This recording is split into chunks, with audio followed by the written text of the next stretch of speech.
Sí, exactamente como dices, en el caso de cuando Norma Piña se encuentra con Alito, ahí no hay ningún tema partidista ni nada, es simplemente hablar y tratar temas importantes, pero en el caso de, por ejemplo, Lenia Batres, entonces ahí sí hay una completa vinculación entre Morena y la Corte.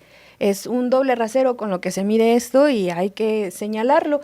Y justo lo que señalabas, Bianca, sí hay aquí pues pasó de noche la reforma judicial, no tocó al Tribunal Federal de Justicia Administrativa, pero por eso es importante que sigamos hablando de este tema, porque pues aún se puede hacer cambios, aún también se puede mirar a ese tribunal y saber además la importancia de este organismo. Por ejemplo, fíjense que hace unos días este tribunal le negó un amparo a Eduardo Almeida Navarro y con ello lo está obligando a pagar casi 512 millones de pesos al fisco federal.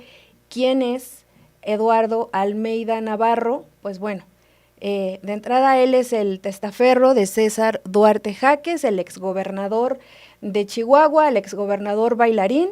Él ha sido señalado de esta manera como el testaferro, es decir, es alguien que oculta bienes o dinero a nombre de otra persona para protegerla legalmente. Almeida es el director ejecutivo de Grupo Almeida, pues un grupo empresarial y además está asociado con otras diferentes empresas en el giro de bienes raíces comerciales, del sector agrícola, de energía solar, de muchísimos otros giros.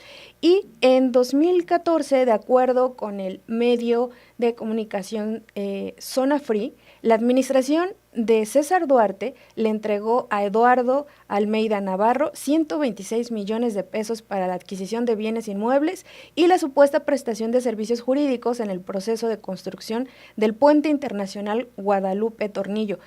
Pero esos servicios nunca pudieron comprobarse. A partir de entonces se le han hecho una serie de investigaciones, de auditorías que han dado como resultado que efectivamente hubo una defraudación fiscal, se le han requerido estos 400, al inicio 477 millones por ingresos no declarados y pues él ha empezado a partir de todas esas investigaciones pues ha intentado ampararse, buscar recursos cada vez más para evitar pagar este dinero y pues finalmente el Tribunal Federal de Justicia Administrativa le dice que sí tiene que pagar. Es una historia muy larga que involucra a César Duarte, Bianca, pero también a la actual gobernadora Maru Campos, porque nuevamente lo que vemos es que ella ha evitado, si bien no por acción, por omisión, como hizo en el caso de Duarte, de la acusación que tenía en Estados Unidos, pues también en este caso parece que se ha hecho como que la Virgen le habla y mira hacia otro lado para no investigarlo. Sí, pues ha dejado morir de alguna manera todos estos expedientes, pero para que nos expliquen mejor sobre este tema tenemos en entrevista a José Pérez Espino, periodista de este medio que reporta justamente pues este caso de este empresario. Y para ir por partes, bueno, primero, bienvenido José, muchas gracias por acompañarnos en esta tarde. Muchas gracias, Bianca y Blanca. Buenas tardes, gracias. Gracias a ti. Muchas gracias. Pues bueno, José, a ver, primero vámonos por partes. Explícanos primero cuál es la situación fiscal de este empresario ahora ya con esta resolución que ha dado este tribunal administrativo. Explícanos un poco. Sí, mira, por partes. Eh, Eduardo Almeida, entre 2014 y 2015, evadió impuestos por 511 millones 750 mil pesos aproximadamente. De ahí se deriva esta investigación. Eso obviamente sucedió durante el gobierno de César Duarte. Cuando inicia la siguiente administración con Javier Corral como gobernador, eh, el gobierno del estado firmó un convenio con la Secretaría de Hacienda para que a través de Hacienda Estatal y la subsecretaría que investiga o hace auditorías, la Dirección Fiscal de Hacienda puedan hacer auditorías sobre impuestos federales, en este caso de impuestos sobre la renta y de impuesto al valor agregado. Como parte de la Operación Justicia para Chihuahua, lo que hicieron los auditores fue seguir el rastro del dinero, porque obviamente durante la administración de Duarte se crearon alrededor de 519, 520 empresas fantasmas para desviar recursos públicos y no dejar rastro, según ellos.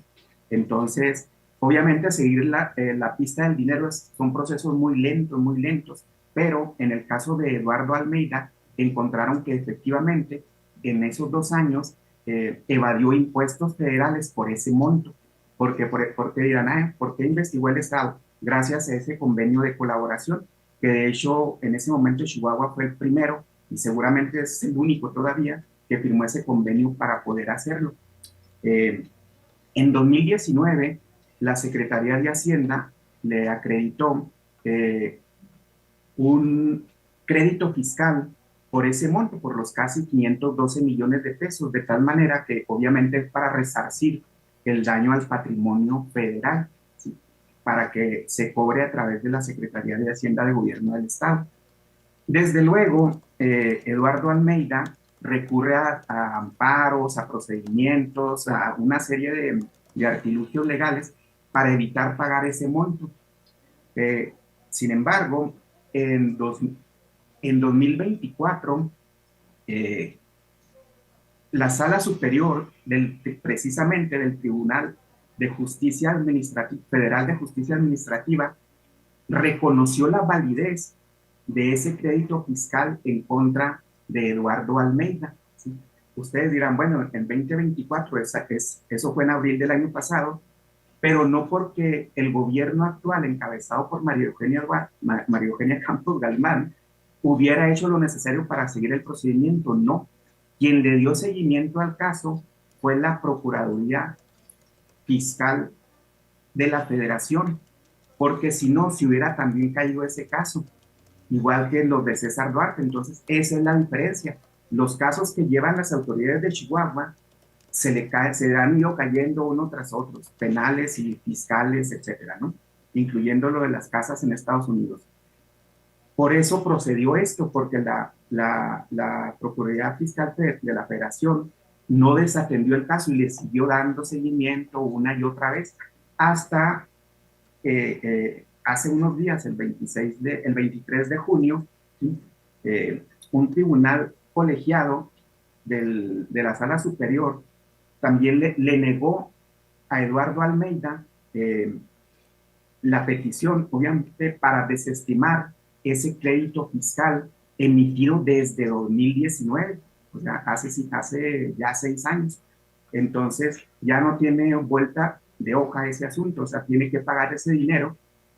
Lamentablemente lo tiene que pagar a través de Hacienda de Chihuahua. Ahora la autoridad federal tendrá que estar pendiente para que el gobierno del estado sí le cobre y no deje tirado ese dinero, porque a final de cuentas ese dinero es dinero federal, se lo tiene que reintegrar a la Tesorería Federal, ¿no? O al Fisco Federal.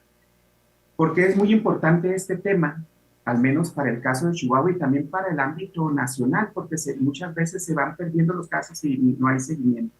Y por eso el agradecimiento de que sin embargo, y a las dos, den la oportunidad de poder presentar el caso y que lo conozca pues, más personas. ¿Por qué es importante? Porque derivado de esa evasión fiscal, la Procuraduría Fiscal de la Federación, a través de la Fiscalía General de la República, también en 2019 le fincó cargos penales por el delito federal de defraudación fiscal. En este caso, por un monto de 477.878.000 pesos, casi 478 millones de pesos. ¿Por qué? Por ingresos no declarados, por reportar ingresos menores a los que había recibido, por pagos, depósitos en el extranjero que no registró a través de tarjeta de crédito, de préstamo en bancos de Texas, particularmente en El Paso, y la unidad de inteligencia financiera de la Secretaría de Hacienda determinó que Almeida estaba haciendo... Creo que se nos detuvo un poco la imagen de José. Pero justamente destacar esto, Blanca, en lo que recuperamos a José, la importancia de este caso porque está viviendo la misma situación, de alguna manera, de César Duarte, ¿no? Un caso que también tiene un historial no solamente en México, sino también en Estados Unidos, y un caso en el que también, pues María Eugenia Campos, la actual gobernadora de Chihuahua, pues está haciendo caso omiso, o sea, como bien lo decía, oídos sordos, aquí no pasó nada, cierro esos expedientes, los guardo y se quedan esos casos completamente congelados. O sea, si no hubiera sido por la Procuraduría que siguió este caso de este empresario que debe la cantidad módica de más de 500 millones de pesos, pues entonces así se quedaría. Exactamente, si no fuera por la Procuraduría Fiscal de la Federación, como bien nos los decía ya nuestro entrevistado, pues estaría en el caso de Duarte y ya también Almeida estaría bailando al lado, estarían sacándose a bailar uno al otro de que ya los tribunales les dieron la razón y además hablando con esta narrativa, describiéndolo de que fueron absueltos, cuando el caso es otro, es que simplemente Maru Campos no ha presentado pues los documentos que se le han requerido en el caso de César Duarte. Y también además esto que nos estaba señalando, al final también los cargos que se le están fincando son penales, es una acusación grave y que nos habla también de todo el panorama del país en el que estábamos. Es decir, parece que es un asunto local de Chihuahua, pero no es así.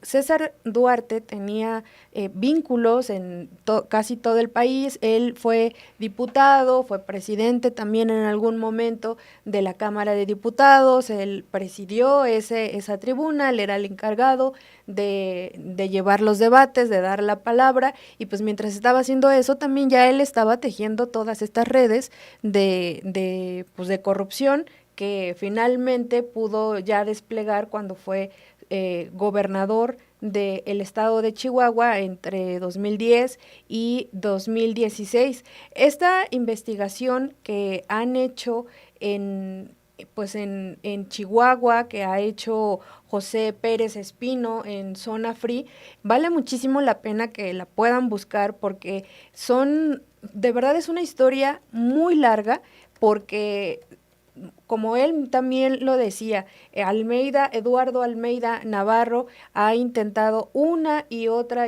vez pues que interponer recursos para que no se le obligue a pagar lo que debe, tal cual, ¿no? En junio de 2019, que es lo que nos mencionaba la Procuraduría Fiscal de la Federación, a través de la Fiscalía General de la República, lo acusó del delito de defraudación fiscal agravada.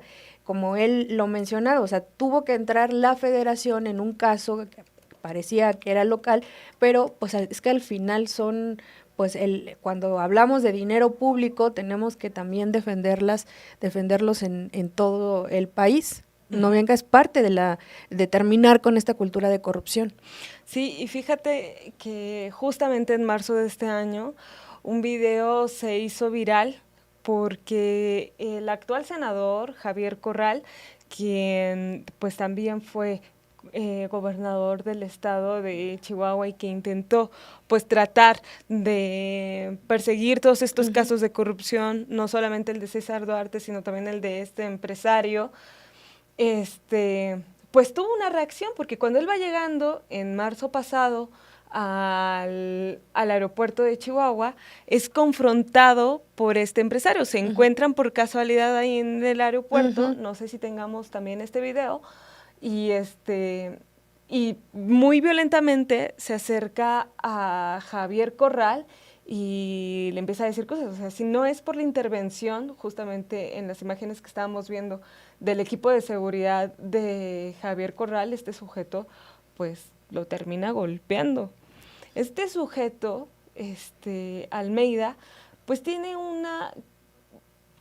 bueno, le molestó tanto el haber visto a Javier Corral, porque él se vio muy afectado cuando Javier Corral llegó al gobierno de Chihuahua. Cuando estaba César Duarte, en el gobierno de este estado, pues él vivía en un paraíso, paraíso fiscal, y en un paraíso donde se veía beneficiado con millones de pesos, con contratos a través de sus empresas. Hay una imagen que nos comparte nuestra compañera Romina Gándara, donde podemos ver un reencuentro de César Duarte junto a este empresario, Almeida. Ahí están, o sea, como si nada, aquí no pasó nada. Tomándose la fotito, abrazados, mira. Ahí, caray, estamos... Ándale, ya. Ahí, secreteándose. Ahí al que vemos al lado, con una camisa de color azul, es Javier Garfio, que fue un exalcalde de Chihuahua también preso, y fue del gabinete de Duarte. Y el otro, el que está al lado de Almeida es que está como de color grisecito, bueno, está ahí abrazando tiene la camisa polo, que está ahí abrazando a César Duarte. El que está al lado justamente de él, y el de beige de la orilla, es el exauditor de Chihuahua en tiempo de Duarte. Entonces, pues ahí vemos este grupo que gozó de muchas libertades durante César Duarte, cosa que vemos en las fotografías que todavía le siguen agradeciendo. Llega un gobierno panista, un cambio, después de un priismo, y ahí ya se ven afectados sus intereses. Sí, dice aquí Gabino Navarro, dice, los mexicanos deseamos verlo bailar, pero las calmadas con dirección al bote, dice. Efectivamente, y pues miren, ya tenemos nuevamente acá, muchísimas gracias por estar de nuevo con nosotras, José Pérez Espino. Hemos tenido problemas con la comunicación, pero no queremos terminar este programa sin que nos sigas contando esta parte de pues los contubernios de entre Almeida, César Duarte, Maru Campos, y que nos puedas hablar también cuáles eran las obligaciones también de Maru Campos y lo que no hizo para que pues dejar también morir este caso. Sí, muchas gracias. Mira, me quedé en que la Procuraduría Fiscal de la Federación, a través de la Fiscalía General, le imputó estos cargos de defraudación fiscal. En 2022, un juez de distrito federal le inició un proceso penal contra César Duarte, un juicio obviamente, para que responda sobre estos delitos. La Fiscalía General también involucró en esa demanda a César Duarte, por eso también es importante el caso. No obstante, como estaba el asunto en el Tribunal Federal de Justicia Administrativa, el juez dijo, no, pues vamos a suspender el juicio hasta que el tribunal resuelva definitivamente, lo cual ya sucedió. Significa que una vez que sean notificados, obviamente cumpliendo las formalidades, el juicio tendrá que reiniciarse contra Eduardo Almeida y en su caso contra César Duarte por el tema de defraudación fiscal, por esos casi 478 millones de pesos. Aquí es muy importante decir, porque lo que decía Monatura, ¿cómo es? Buchaín, sobre el tema de la corrupción en el Tribunal Federal, tiene razón, porque mira, en el caso de lo que no ha hecho Maru Campos en su gobierno acá en relación a César Duarte, es que le ha dado todas las facilidades también en créditos fiscales que se le habían emitido durante la administración anterior.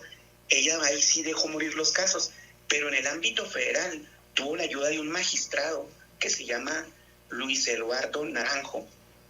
Luis Eduardo Naranjo terminó su periodo y la gobernadora de inmediato cambió las leyes del Estado, obviamente a través del PAN en Congreso del Estado, para crearle una nueva sala en el Tribunal Estatal de Justicia Administrativa. Es decir, este Eduardo Naranjo Espinosa le perdonó los créditos fiscales a César Duarte, a diferencia de lo que hizo la Sala Superior.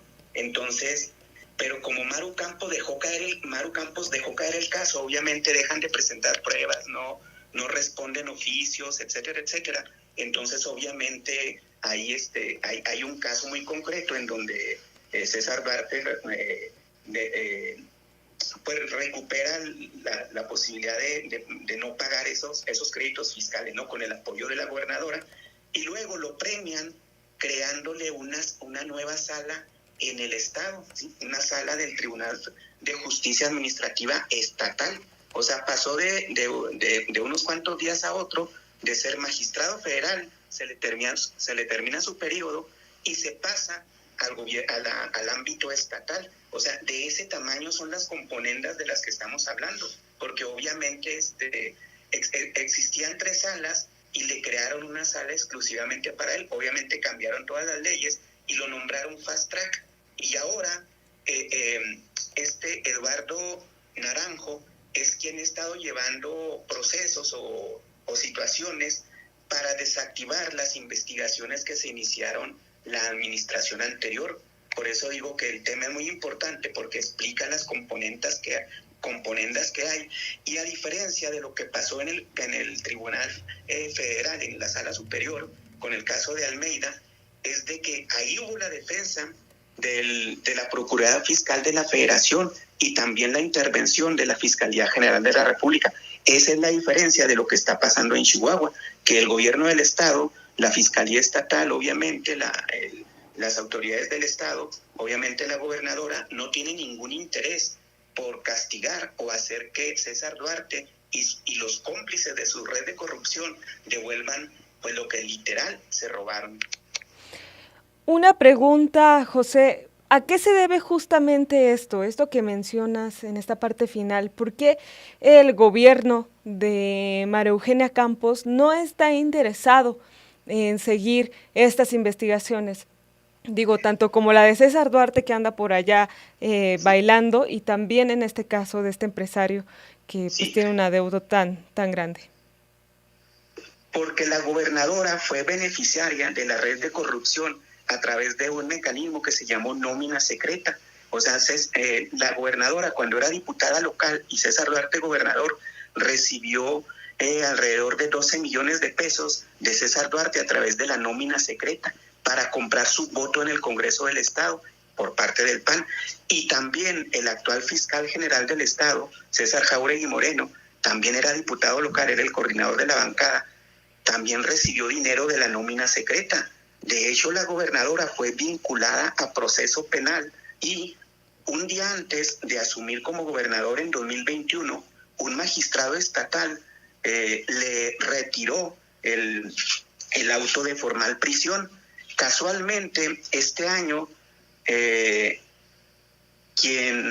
la esposa de ese magistrado que le retiró el auto de formal prisión, la gobernadora la impulsó para ser candidata a una magistratura estatal y casualmente ganó porque iba en la lista de la gobernadora. José, ¿cómo, ahora que ya damos cuenta justamente que es una red de corrupción y que ahora gracias a que la Procuraduría no abandonó este caso en contra de este empresario, de alguna manera cómo esta resolución o este llamado que hace el tribunal afecta a César Duarte? Porque no es el único caso y a final de cuentas quien tiene que regresar el dinero pues es César Duarte, porque Almeida es prestanombre. O sea, los retiros o depósitos que hizo Almeida en el extranjero, pues según la unidad de inteligencia financiera eran de Duarte. Y luego hay otros cómplices que están en la misma situación, que también están esperando ser procesados penalmente, pero también tienen créditos fiscales pendientes de resolver por el Tribunal de justicia administrativa. Entonces, pues obviamente vamos a seguir viendo poco a poco, o espero que rápido, más situaciones como esta. José, ¿sabes si alguna de las empresas, de las múltiples empresas que tenía este empresario Eduardo Almeida, sigue funcionando y sigue prestando servicio, tiene contratos con el actual gobierno de Chihuahua? No, que yo sepa, no tiene ahorita contratos con gobierno del estado, pero son muy buenos para crear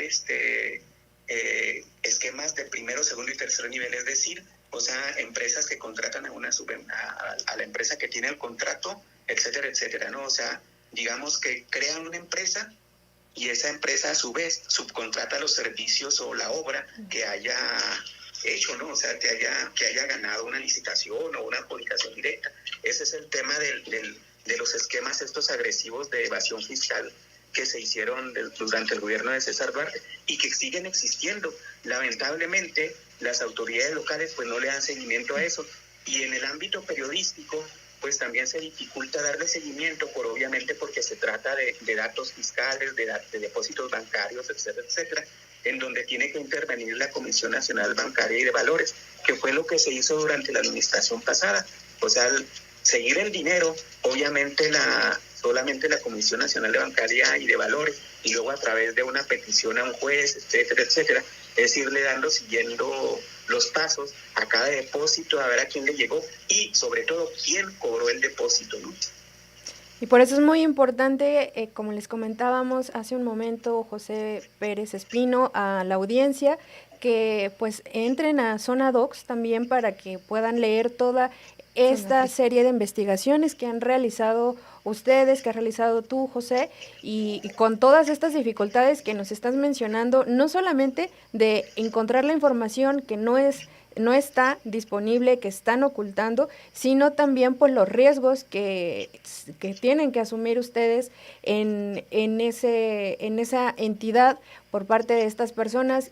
Sabemos que el riesgo que corren es muchísimo, así que también hay que destacar el gran valor del trabajo que hacen ustedes. Me gustaría también preguntarte sobre pues que les puedas platicar también a la audiencia el impacto que esto tiene a nivel federal, es decir, platicábamos un poquito con Bianca, que a lo mejor esto de pronto puede parecer temas locales, pero de verdad que no, porque es una red de corrupción enorme que no tendría que haber pasado, que sucedió y que todavía continúa en este momento por una gobernadora, y que esto es algo que nos debe alertar en todo el país. Exactamente, eso es lo importante, que la autoridad federal intervenga en los casos que puede intervenir, como estos. O sea, hay otros casos, no recuerdo la cantidad, en donde la Procuraduría Fiscal de la Federación está interviniendo, y eso es bueno. ¿Por qué? Porque eso rompe el esquema compacto que hay acá en Chihuahua, que no puede suceder nada en términos de justicia para las personas, para los ciudadanos. Entonces, por eso a mí me parece una buena noticia que gracias a la intervención federal pudo lograrse, primero, que se reconociera la validez de ese crédito fiscal de casi 512 millones de pesos, y también que se le haya negado el amparo por parte de este tribunal colegiado de la Sala Superior del mismo tribunal. Por eso la importancia, porque es la única manera de romper acá los pactos de impunidad y de protección y de corrupción, porque obviamente la mayor parte de los medios del estado de Chihuahua pues no cubren esto no lo vas a ver prácticamente en ningún medio local. De hecho, no lo van a ver en ningún medio del estado de Chihuahua, casi lo puedo garantizar. Finalmente de mi parte ya, José, después de esto, Almeida puede buscar otro recurso en alguna otra instancia, como la Suprema Corte de Justicia de la Nación, por ejemplo. Pues ya es definitivo, puede buscarle, porque obviamente tienen ejércitos de abogados que le buscan y le buscan precisamente para no pagar y todo esto, pero hasta donde sé, tiene ya es el último, es el tope, pues ya no tiene forma de recurrir a otra instancia. Ok. Pues finalmente, José, mi última pregunta sería, pues esto significaría entonces, como bien lo mencionabas, una derrota para César Duarte de alguna manera. Es una derrota para César Duarte y para toda la red de corrupción que implica la propia gobernadora, porque tampoco se vale que la gobernadora deje caer los casos en materia fiscal, en materia penal, en materia administrativa, precisamente, porque es una forma de decir, no, miren, para que vean que casi la misma gobernadora sale a decir que Duarte es inocente, o sea, ella se lava las manos de los procesos y dice, no, es que la administración anterior no los hizo bien, pero durante 4 años, o sea, el deber de las autoridades a su cargo, pues es darle seguimiento y de ir respondiendo a cada situación que vaya ocurriendo en los juzgados, tanto penales como administrativos, sean federales o estatales. Entonces, es su responsabilidad y no les está cumpliendo, pero coincido, esa es una gran derrota para César Duarte. Pues José Espino, muchísimas gracias por tu valiosa participación en este programa y también por tu labor dentro de este medio Zona Free. Muchas gracias por poder platicar con nosotros sobre este interesante tema y ojalá podamos tener la oportunidad de darle seguimiento a estos casos y poder contar con tu colaboración. Muchas gracias. Muchas gracias, Bianca Blanca. Hasta luego y saludo a todo el auditorio.